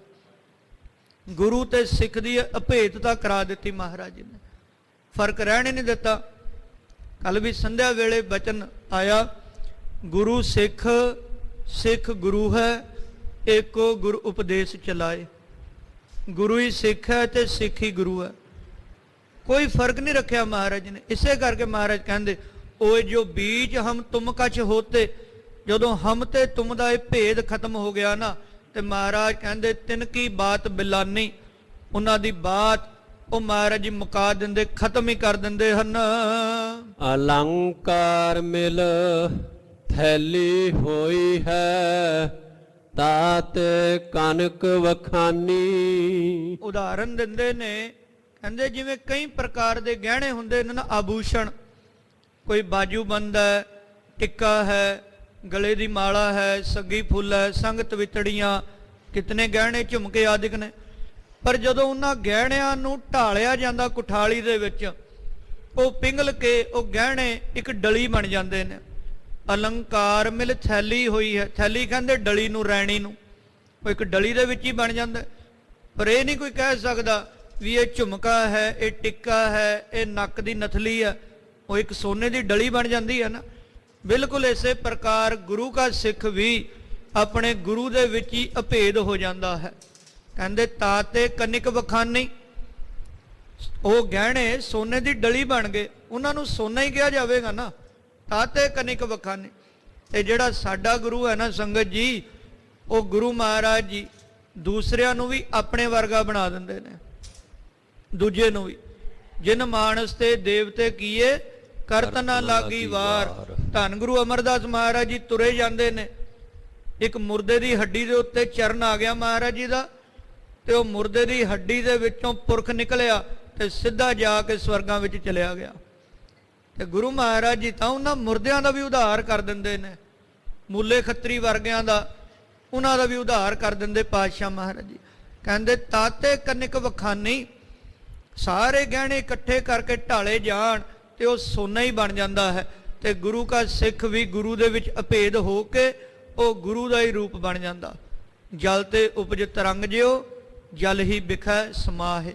ਫਿਰ ਕੋਈ ਵੀ ਭੇਦ ਨਹੀਂ ਰਹਿ ਜਾਂਦਾ। ਪ੍ਰਗਟਿਓ ਜੋਤ ਸਹਿਜ ਸੁਖ ਸੋਭਾ ਬਾਜੇ ਅਨਹਤ ਬਾਣੀ। ਜਿਨ੍ਹਾਂ ਦੇ ਹਿਰਦੇ ਦੇ ਵਿੱਚ ਪਰਮੇਸ਼ਰ ਦੀ ਜੋਤ ਪ੍ਰਗਟ ਹੋ ਗਈ, ਜਿਨ੍ਹਾਂ ਨੇ ਆਪਣੇ ਅੰਦਰੋਂ ਉਸ ਅਕਾਲ ਪੁਰਖ ਦਾ ਸਾਖਸ਼ਾਤਕਾਰ ਕਰ ਲਿਆ, ਤੇ ਕਹਿੰਦੇ ਫਿਰ ਉਹਨਾਂ ਨੂੰ ਸਹਿਜ ਅਵਸਥਾ ਵੀ ਪ੍ਰਾਪਤ ਹੁੰਦੀ ਹੈ, ਸੁਖ ਵੀ ਪ੍ਰਾਪਤ ਹੁੰਦਾ ਹੈ, ਤੇ ਸ਼ੋਭਾ ਵੀ ਹੁੰਦੀ ਹੈ ਉਹਨਾਂ ਦੀ।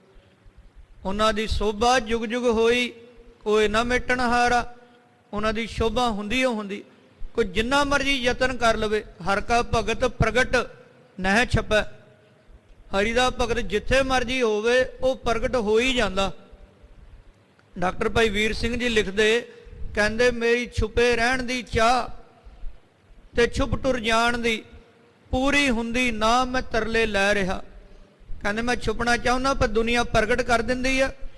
ਰਤਨ ਲੁਕਾਇਆ ਲੁਕਾ ਨਾਹੀਂ। ਹਰੀ ਦਾ ਭਗਤ ਜਿੱਥੇ ਮਰਜੀ ਹੋਵੇ ਉਹ ਪ੍ਰਗਟ ਹੋ ਹੀ ਜਾਂਦਾ ਹੈ। ਤੇ ਮਹਾਰਾਜ ਬਚਨ ਕਰਦੇ ਉਹਨਾਂ ਨੂੰ ਸੁੱਖਾਂ ਦੀ ਔਰ ਸ਼ੋਭਾ ਦੀ ਪ੍ਰਾਪਤੀ ਹੁੰਦੀ। ਤੇ ਅਨਹਤ ਬਾਣੀ, ਅਨਹਦ ਨਾਦ ਉਹਨਾਂ ਨੂੰ ਸੁਣਾਈ ਦਿੰਦੇ, ਜਿਨ੍ਹਾਂ ਦੀ ਇਕਮਿਕਤਾ ਹੋ ਜਾਂਦੀ ਪਰਮੇਸ਼ਰ ਦੇ ਨਾਲ। ਮਨਸੂਰ ਉਹਨੂੰ ਭਾਵੇਂ ਸੂਲੀ ਤੇ ਵੀ ਟੰਗ ਦਿੱਤਾ, ਪਰ ਤਾਂ ਵੀ ਉਹਨੇ ਹੋਕਾ ਦਿੱਤਾ, ਅਨਲ ਹਕ, ਮੇਰੇ ਵਿੱਚ ਅੱਲਾ ਹੈ, ਖੁਦਾ ਹੈ।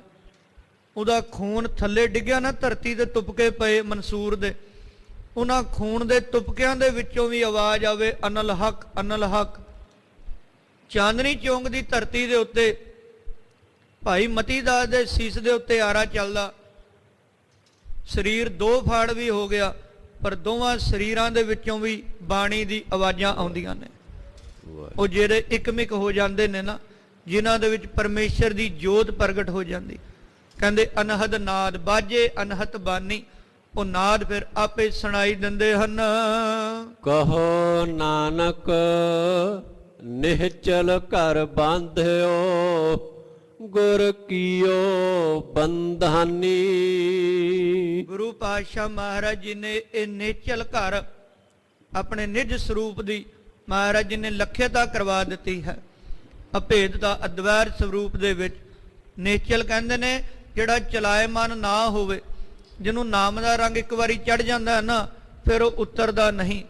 ਗੁਰ ਕੀਓ ਬੰਧਾਨੀ, ਗੁਰੂ ਮਹਾਰਾਜ ਜੀ ਨੇ ਬੰਧਾਨੀ ਕਹੀਏ ਮਰਿਆਦਾ, ਇਹ ਮਿੱਤ, ਇਹ ਮਰਿਆਦਾ ਮਹਾਰਾਜ ਜੀ ਨੇ ਕਾਇਮ ਕੀਤੀ ਹੋਈ ਹੈ। ਰਹਿਰਾਸ ਸਾਹਿਬ ਪੜ੍ਹਦੇ ਹਾਂ, ਰਹਿਰਾਸ ਸਾਹਿਬ ਦਾ ਮਤਲਬ ਹੀ ਇਹੀ ਹੈ ਕਿ ਮਰਿਆਦਾ। ਸਿੰਘ ਸਭਾ ਕਰ ਆਸਣ ਬੈਠੇ, ਸੰਤ ਸਭਾ ਜੈਕਾਰੋ, ਤਿਸ ਆਗੇ ਰਹਿਰਾਸ ਹਮਾਰੀ ਸਾਚਾ ਅਪਰ ਅਪਾਰੋ। ਉਹਦੇ ਅੱਗੇ ਸਾਡੀ ਨਮਸਕਾਰ ਹੈ ਜਿਸ ਪਰਮੇਸ਼ਰ ਨੇ ਇਹ ਮਰਿਆਦਾ ਬੰਨੀ, ਗੁਰ ਕੀਓ ਬੰਧਾਨੀ। ਸੋ ਗੁਰੂ ਮਹਾਰਾਜ ਜੀ ਕਿਰਪਾ ਕਰਨ, ਅਸੀਂ ਮਰਿਆਦਾ ਦੇ ਵਿੱਚ ਰਹੀਏ ਤੇ ਸਤਿਗੁਰੂ ਮਹਾਰਾਜ ਜੀ ਦੇ ਨਾਲ ਜੁੜੇ ਰਹੀਏ। ਮੌਕੋ ਤੋਂ ਭਰੋਸੋ ਏਕ ਗ੍ਰੰਥ ਮਹਾਰਾਜ ਪੇ। ਇਹ ਗਾਵਿਆ ਸੁਣਿਆ ਸਾਰਿਆਂ ਦੇ ਹਿਰਦਿਆਂ ਦੇ ਵਿੱਚ ਵਸੇ। ਭੁੱਲਾਂ ਚੁੱਕਾਂ ਦੀ ਖਿਮਾ। ਵਾਹਿਗੁਰੂ ਵਾਹਿਗੁਰੂ ਵਾਹਿਗੁਰੂ ਵਾਹਿਗੁਰੂ ਵਾਹਿਗੁਰੂ ਵਾਹਿਗੁਰੂ ਵਾਹਿਗੁਰੂ ਵਾਹਿਗੁਰੂ ਵਾਹਿਗੁਰੂ ਵਾਹਿਗੁਰੂ ਵਾਹਿਗੁਰੂ ਵਾਹਿਗੁਰੂ ਵਾਹਿਗੁਰੂ ਵਾਹਿਗੁਰੂ ਵਾਹਿਗੁਰੂ ਵਾਹਿਗੁਰੂ। ਵਾਹਿਗੁਰੂ ਜੀ ਕਾ ਖਾਲਸਾ, ਵਾਹਿਗੁਰੂ ਜੀ ਕੀ ਫਤਿਹ।